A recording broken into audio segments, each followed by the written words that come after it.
Fala pessoal, Shalom no coração, bem-vindos a mais um devocional. Te convido a abrir a Bíblia no Salmo 23, versículo 4. Quem está comigo no chat, por gentileza, coloca a referência, Salmo 23, versículo 4. Hoje nós vamos falar sobre o tão temido Vale da Sombra da Morte. Temos meditado nesse salmo nos últimos dias e glória a Deus por tantos feedbacks e testemunhos que eu tenho tido acesso. Através de um momento tão simples, mergulhar aqui 10, 15 minutinhos no início do dia, na palavra de Deus, como direções tão profundas são liberadas através desse ambiente prático, desse ambiente simples, mostrando como Deus, através de situações simples, faz coisas profundas na nossa vida. E sempre, sempre, sempre, toda honra e toda glória seja dada ao Senhor Jesus. Te convido, gente, deixa um like no vídeo, o like ajuda demais para que essa transmissão chegue para mais pessoas ainda. E eu quero só abrir uma observação hoje. O celular estava com bateria fraca e normalmente eu faço a transmissão com um microfone externo que ajuda na qualidade do áudio.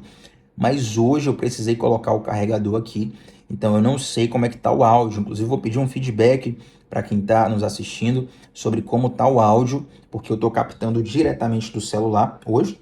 E aí talvez não esteja tão qualificado quanto nos outros dias. Te peço tua tolerância sobre isso. Amanhã a gente já está de volta com a bateria cheia do celular e o microfone externo, tá bom?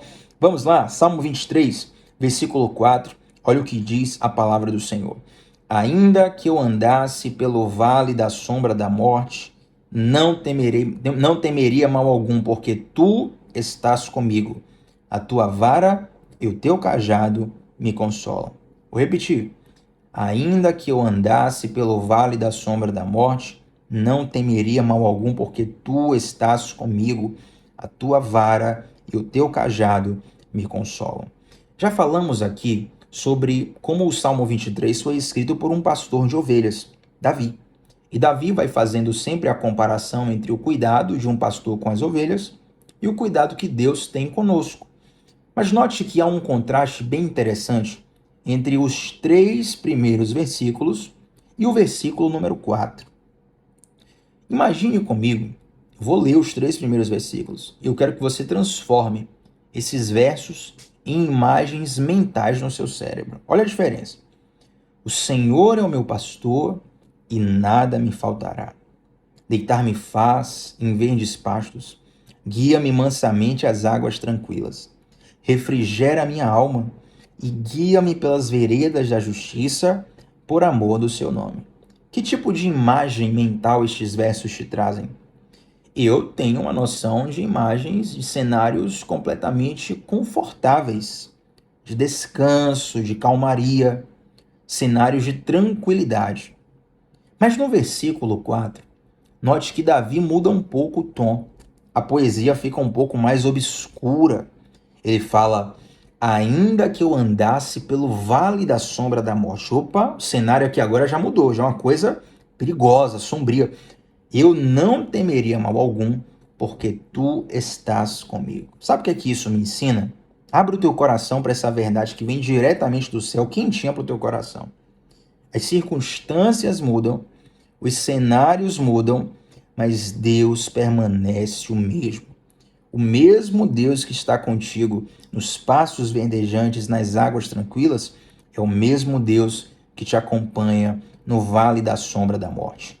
Quando eu preciso de uma injeção de fé, gosto muito de recorrer à leitura de histórias bíblicas do Antigo Testamento. Histórias de heróis da fé como Abraão, Isaac, Jacó, Moisés, Elias, Gideão, o próprio Davi, onde falamos alguns dias atrás sobre algumas histórias dele, e essas histórias me enchem de fé. E sabe o interessante? É que cada história tem um cenário diferente, uma necessidade diferente, uma circunstância diferente, personagens diferentes, mas uma coisa as iguala: a presença e a intervenção de Deus em todas elas. E esse mesmo Deus que esteve com Abraão, que esteve com Moisés, que esteve com Elias, que esteve com Davi, que esteve com todos os heróis bíblicos, é o mesmo Deus que está comigo e contigo ainda hoje. Gente, isso é tão precioso, porque nós precisamos aprender o valor da consciência da presença. Guarde isso aqui. Isso aqui é algo que eu nem costumo ensinar.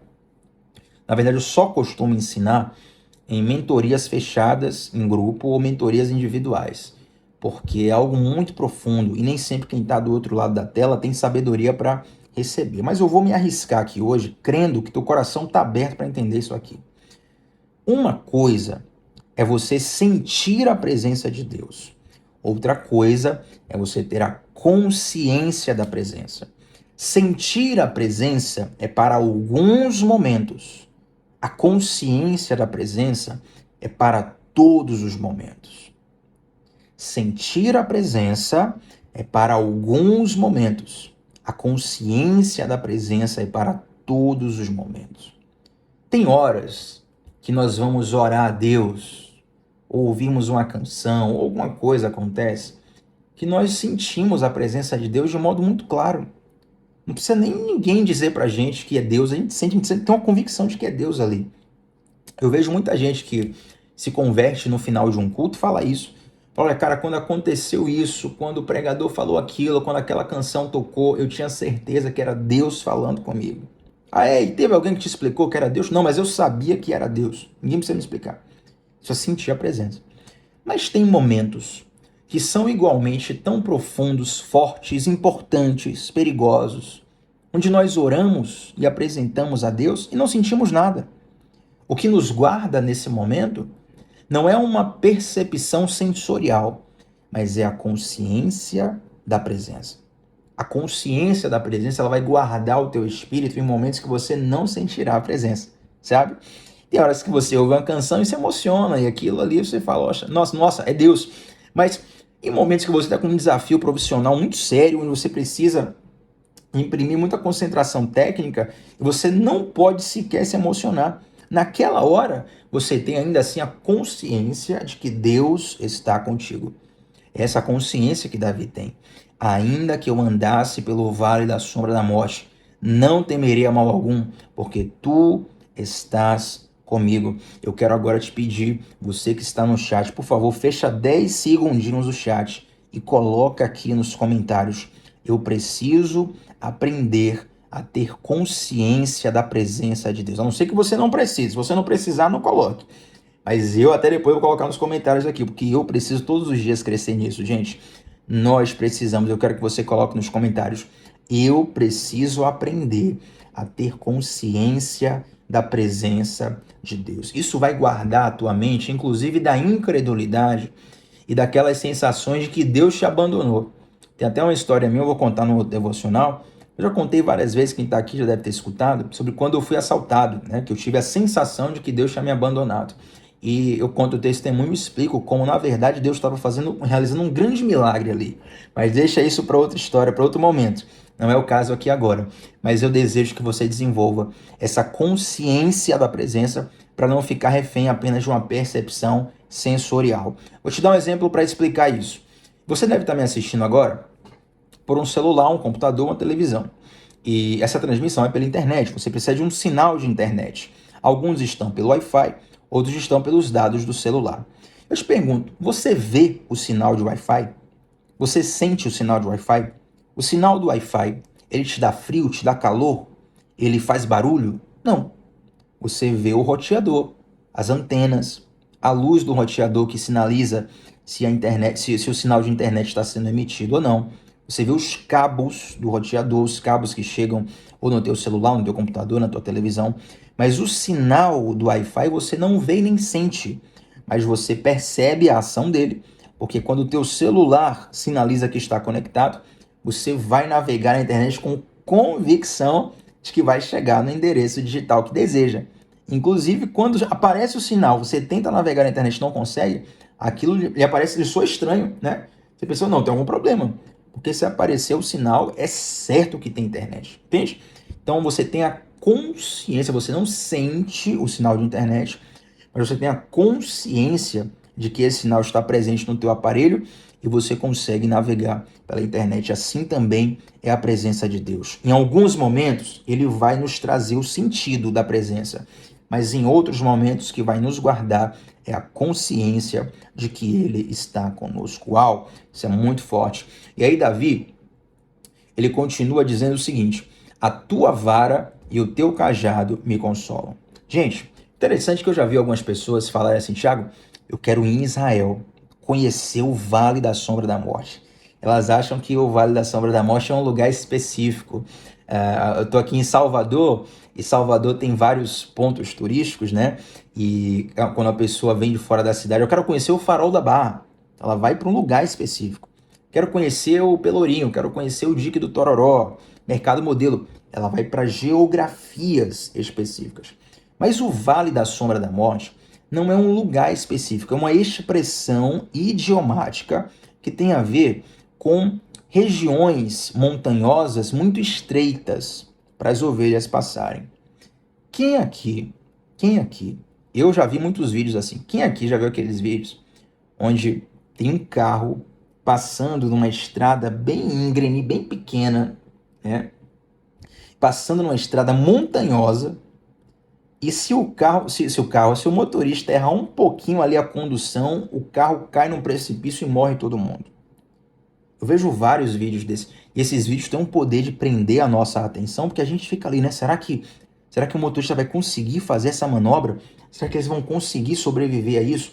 Porque a região é tão íngreme que qualquer pequeno deslize vai levar todo mundo à morte. Essa região montanhosa estreita, essas passagens estreitas, são o que representa a expressão idiomática Vale da Sombra da Morte. E Davi, como pastor, ele tinha a missão de conduzir o rebanho para vários lugares. E nessa condução, em muitos momentos, ele tinha que passar por essas estradas bem estreitas. Então, esses são os vales da sombra da morte. E ele guiava esse rebanho com segurança durante essas passagens estreitas. Da mesma forma, gente, tem coisas que Deus vai nos pedir, tem estradas que Deus vai nos conduzir, que são estreitas mesmo, são perigosas mesmo. São tão perigosas que você pensa, olha, foi o diabo que me colocou aqui, não foi Deus. Sobre a tentação de Jesus no deserto, Jesus estava ali 40 dias no deserto de jejum para ser tentado por Satanás. Aí você pensa, meu Deus do céu, que cenário terrível. Parece que Satanás que está no controle. Porque Jesus está 40 dias sem comer. Satanás chega todo poderosão no cenário, fazendo um monte de proposta para Jesus. Parece que Satanás está no controle. Mas quando nós lemos no Evangelho, nós percebemos que é o Espírito de Deus que conduz Jesus para o deserto. Tem cenários perigosos que é o próprio Deus que nos conduz. Mas o Deus que nos conduz, ele também nos acompanha nesses cenários perigosos e nos dá livramento. E aí Davi fala, a tua vara e o teu cajado me consolam. Note que eu tô lendo aqui na Almeida Corrigida Fiel, e está escrito assim, preste bem atenção nas questões de português que está aqui. Ainda que eu andasse pelo vale da sombra da morte, vírgula, não temeria mal algum, vírgula, porque tu estás comigo, ponto e vírgula. A tua vara e o teu cajado me consolam. Esse ponto e vírgula, antes da tua vara e teu cajado me consolam, isso significa que a vara e o cajado do pastor são as ferramentas pelas quais o pastor livra o rebanho de ovelhas. Vara e cajado, gente, são dois pedaços de madeira longos. E eles têm uma pequena diferença. Eu vou falar sobre eles.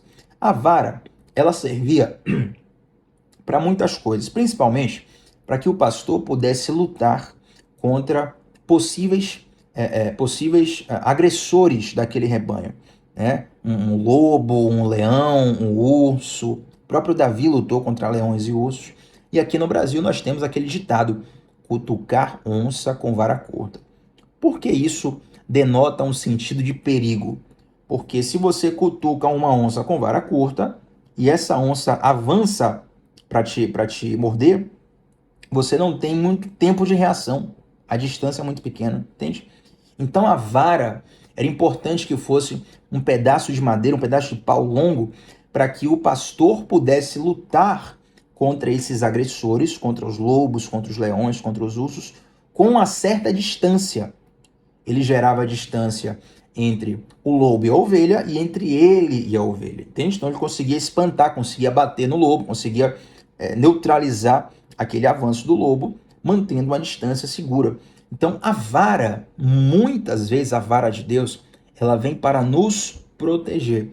Mas note que a vara na Bíblia, ela tem um sentido de punição. Olha só, olha só.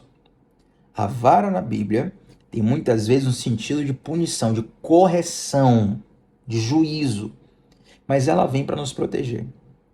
Quantas vezes o não de Deus nos parece uma punição?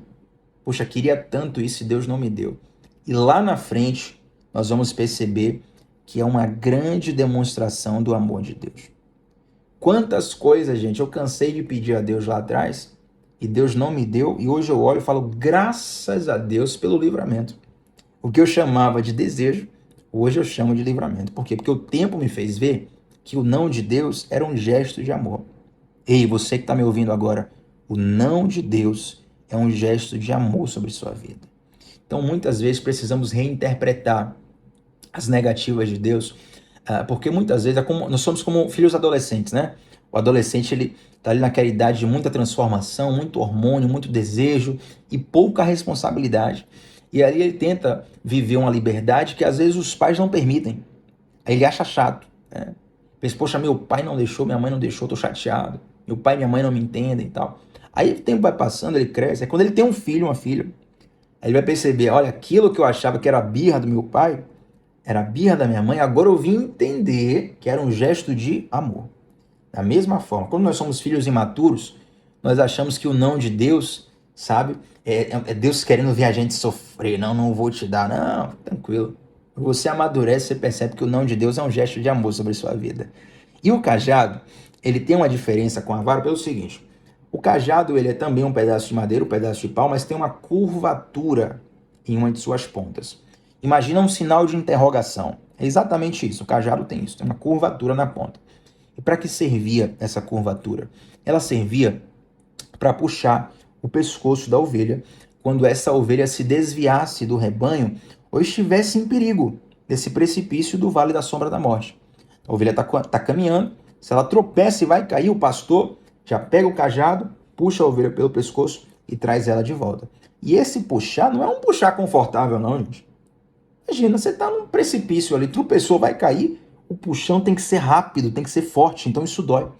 Às vezes esses puxões de Deus, eles doem em nós, mas isso é para nos proteger, isso é para nos guardar, isso é para nos manter focados no propósito. Então Davi, ele reconhece, a tua vara e o teu cajado me consolam. Algumas coisas, alguns instrumentos que Deus usa, para nos tratar, eles não são tão confortáveis como os 3 primeiros versículos. Eles são às vezes ríspidos, dolorosos, a gente não entende, mas quando conhecemos o caráter do bom pastor, nós entendemos que tudo isso é um consolo, que tudo isso é para o nosso bem. Da mesma forma que um pastor de ovelhas faz isso para livrar a ovelha, Deus também muitas vezes faz isso conosco para nos livrar do mal e para nos dar um bom destino. Receba isso no seu coração, receba essa convicção, essa consciência da presença e essa confiança de que a vontade de Deus ela é boa, agradável e perfeita em nome de Jesus. Amém? Vamos fechar o nosso devocional de hoje. Deixa o seu like nesse vídeo, é muito importante, mas antes de encerrarmos, quero orar com você. Pai de amor, te dou graças por essa palavra, essa revelação tão profunda, Deus. Um salmo tão simples. Muito obrigado, Pai, pelo teu cuidado. Nos ajuda a desenvolver a consciência da presença. Mesmo quando estamos em lugares perigosos, no vale da sombra da morte, nos ajuda a desenvolver a fé de que o Senhor está conosco.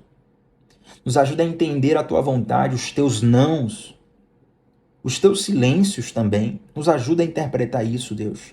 Nos amadurece em fé para crescermos em ti e podermos caminhar na estrada que o bom pastor nos direcionou.